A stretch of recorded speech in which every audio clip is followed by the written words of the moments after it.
Konrui, welcome back to another Ruix log. So there was no Ruix log for October and November because things were just really chaotic and I just didn't get a chance to record them, as well as just not getting to watch as much or read as much as I would have liked to. So this is sort of all in one for the last 3 months. So yeah, this is just summing up the last part of my year, I guess.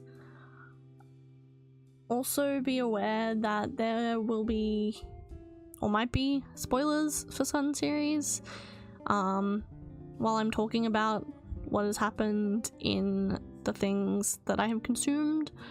So if you don't want spoilers, just please skip ahead to the next section. I will timestamp everything, and yeah, let's get into it. So I am still currently rewatching So I'm a Spider, So What.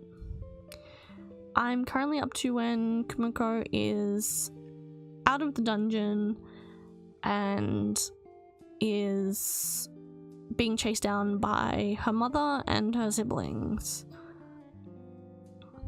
and having that whole internal mental battle against her mother, which I think is really cool. Like the whole mental thing, like I love how that's done.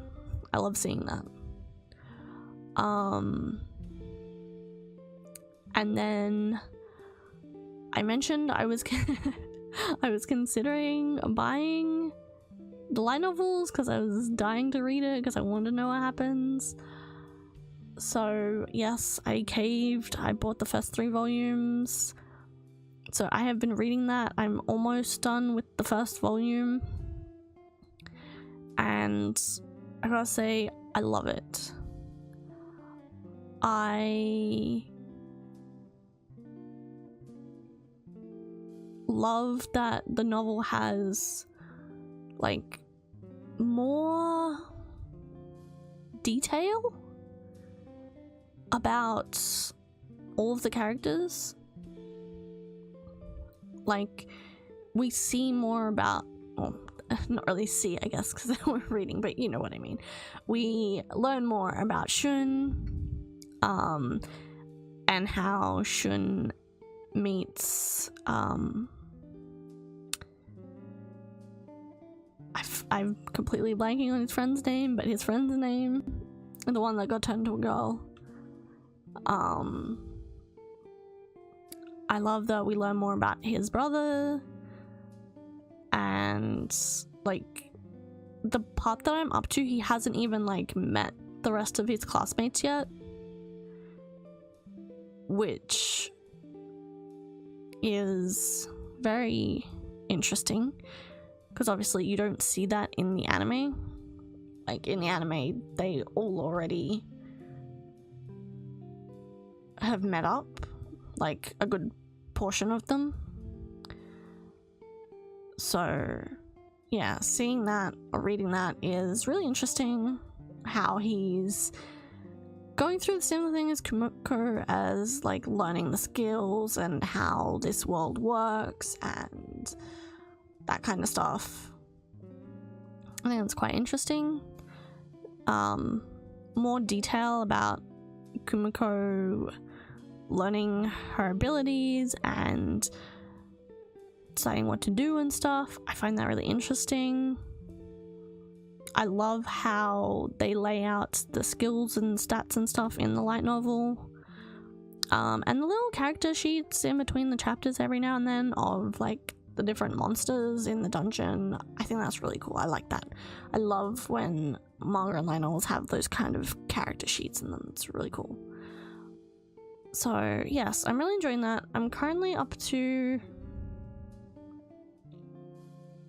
what is it? I think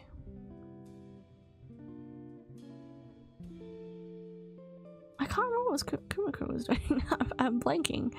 Kumiko was, she's looking for a way out because she doesn't know if she's in the middle or lower section, she's hoping she's in the middle section, which if it's the same as the anime, then I know she's not, but she's hoping she is, and I feel kind of bad for her. And she's just looking for a way to not be attacked and to survive. And she still hasn't learned her magic or anything like that. So I'm very excited to keep reading that. And I believe Julius, is that the brother's name? That's the current hero, isn't it? Well, at this point in time, it's the current hero. I believe he just sat down and talked with his brother. And that's another thing I like. Like, in the anime, you don't really see anything to do with Julius. So it's interesting to me that we do learn more about Julius in the light novel. So I'm enjoying that. I'm really enjoying that. I'm very glad I bought it. I can't wait to get more volumes, even though that probably won't be for a while because I need to finish reading what I have. But yes, I'm reading it slowly. I'm a slow reader. So I'm gonna be reading it for a while, but I'm very excited to keep reading it and finally, eventually find out what happens. And then next up is Oshi no Ko.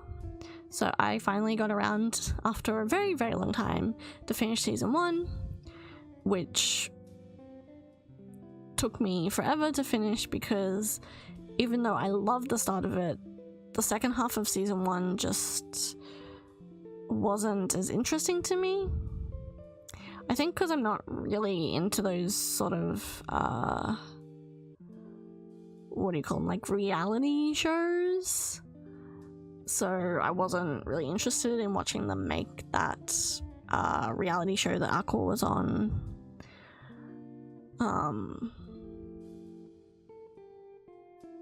So I just struggled to finish it, but anyway, I finally did, so I could start season 2. This is the only reason I was like, I need to finish this because I really want season 2. I have not read the manga. I don't know what happens, so I just wanted to get to season 2. So I did, and then I also finished watching season 2, which was a lot more interesting to me. As a fan of 2.5D, I really loved seeing what goes into making a 2.5D production, like the differences and how they, like, the mangaka didn't like how the stage play was written, and then like them explaining that like you can't write a stage play the same way as you write a manga because it just doesn't work the same. It's a different media. You have to do it in a different way. And then getting to see them actually put it on. Also the theatre that they performed it in, that kind of around theatre, I forgot the name of it, but one of the stage plays I have watched was done on that kind of set, and I've seen the DVD because I love collecting 2.5D on DVD, and I just haven't been able to afford, I guess, to go to Japan and actually try and watch one of these live, but I do collect the DVD so I can watch them.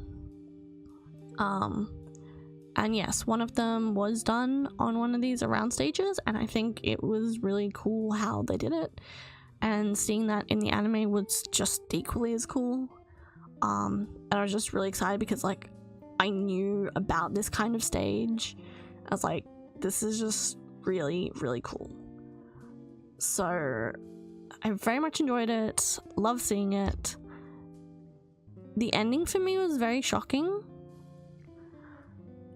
and I'm blanking on her name again. What's her name? The blue-haired girl. Aqua's girlfriend. I feel like we maybe came to the same conclusion. Or at least a similar conclusion. But I'm very surprised Aqua hasn't had the same thought. Like, he's just assuming that the other guy's father was also his father. He didn't seem to consider, I guess, that it could be the mother who was the one who slept with someone else and not the father. So, yes, I'm surprised Aqua has not considered that it might not be the same father. Might not be the other guy's father, but the other guy's mother instead. Which, from what I saw, that seems to be the case, that it's the mother and not the father. Not that they share eye, I mean, like, you know, Aqua's father slept with both of their mothers, if that makes sense. I'm probably explaining this horribly, I apologize for that. But yes, anyway, my point is, I'm surprised Aqua hasn't considered other possibilities. And then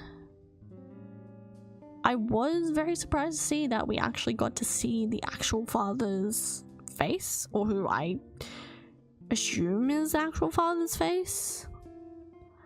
And then Aqua seeing his past life body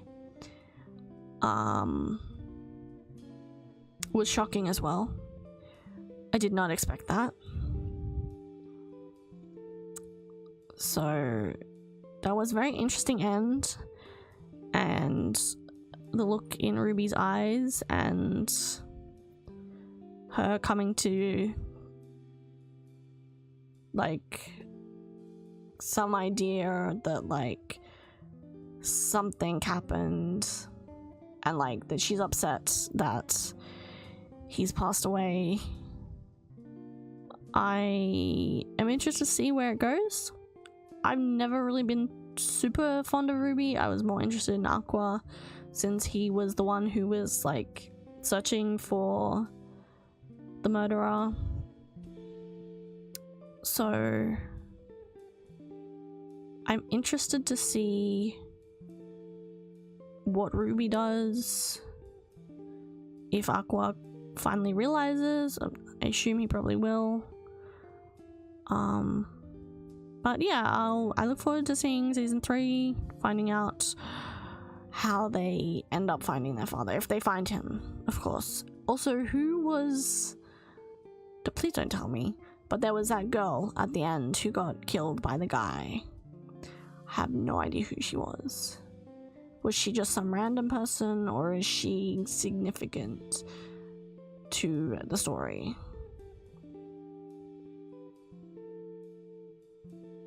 Although it kind of looked like the actress that Aqua's dating, but at the same time, I don't think it could have been her. But anyway, I guess I will wait and see. I also started watching Uma Musume Pretty Derby. This is a series that I wanted to watch for such a long time. I also have been interested in playing the game, the mobile game. I've recently seen news that it's getting an English release, but I believe there's no date for that. So I'm curious about that. But I've always wanted to watch the anime, and for some reason I keep seeing a bunch of stuff about it lately. I don't know why. But yeah, so it just keeps reminding me that it's a series I've been wanting to watch, so I decided to go ahead and start it. I am, I think, kind of close to the end of season 1 at the moment. I am up to the part where Suzuka has just, she hurt her foot in a race and she's just recovered, and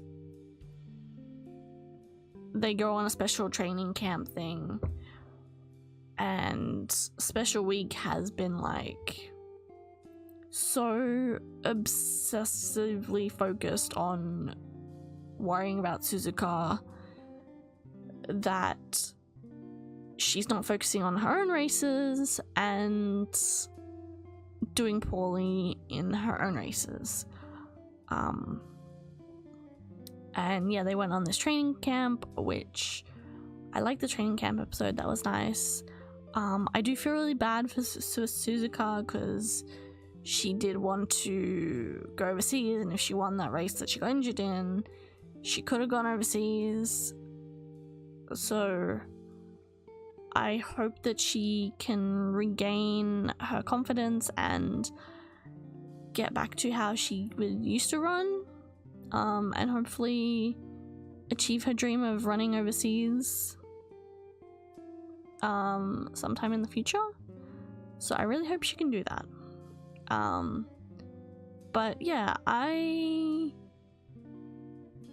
wasn't too sure if this was a series I would like. It was just one that I was curious about, and actually I didn't know that there was like an idol kind of portion to it, which I maybe would have tried to watch it earlier if I had known that. I don't know, because I love idol stuff. So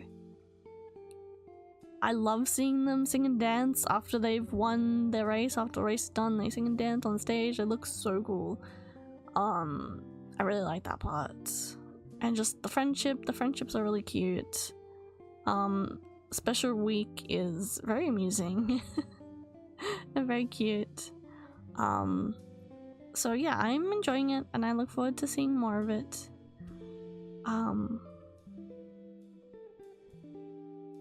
Yeah.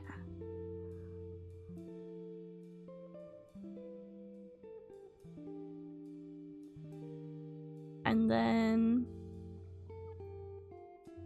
kind of anime related, I guess, but I went to see Sonic the Hedgehog 3, which has come out recently, and I have been waiting so long for this. It made me so happy. Shadow is my favorite character, so I've been waiting for this movie for so long. He looked amazing. I won't say too much about it, I think, because I just don't want to spoil too much, but I loved when he was like running around in the spaceshipy thing. I don't know what it's called.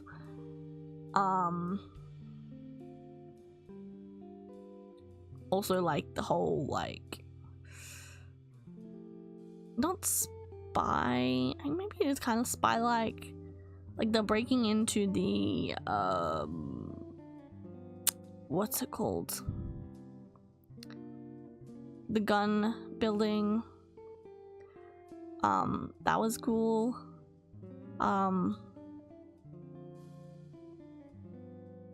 Also Jim Carrey playing 2 roles in this film was so cool. Like, he did amazing. I loved that bit so much. Like, oh, he's an amazing actor. He's really cool. I cannot wait to see it again. Highly recommend, if you do want to go see it, go see it. There is a mid-credit ending and an end credit scene, which I always feel bad for people when they leave before the end credit scene. The previous movies had them. This one has one too. So make sure to stay till the end. It's very good. I'm very excited. I enjoyed the movie a lot. So definitely go check it out if you're a Sonic fan. In the Touken Ranbu side of things, we had a new event in October a Halloween event, which they've never done before, so that was pretty cool. I enjoyed how they did that. It was quite fun. It actually forced me to try and read more of the kanji, which was probably a good thing. Because I'm usually a bit slack with that, and I know I shouldn't be, because it would be helpful to actually read the kanji. But I'm still learning, so my kanji is still horrible. But yeah, no, that was an enjoyable event. Of course, we've had 2 new Touken Danchi in this time since I last recorded. So we had Unsho and more recently Doyo Ichimonji. I'm so excited to have another Ichimonji. Both of their designs look amazing, and Doyo's hair looks so cool. I love his hair so much. So very excited, always excited to have new Touken Danchi all the time. Can't wait for more in the future, of course. And then last time as well, I mentioned the Pure Cool Touken Danchi. So they have been putting on their concerts, and their YouTube channel has released more song teasers and more full-length songs. Like, they've actually released some of the full-length songs, not all of them obviously, but just some of them, and oh, they all sound amazing.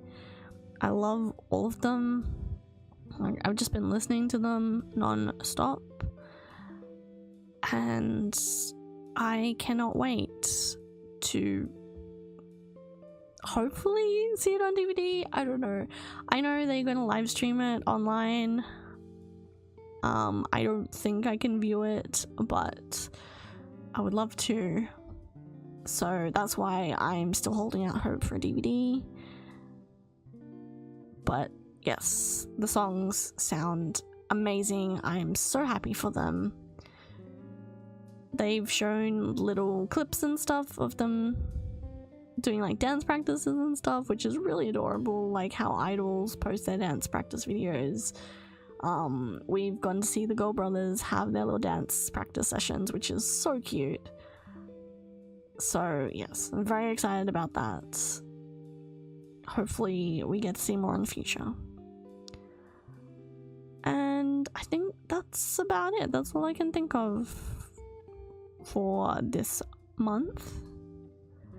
So I hope you enjoyed my vlog, and I will see you next time. Otsurui! Bye bye!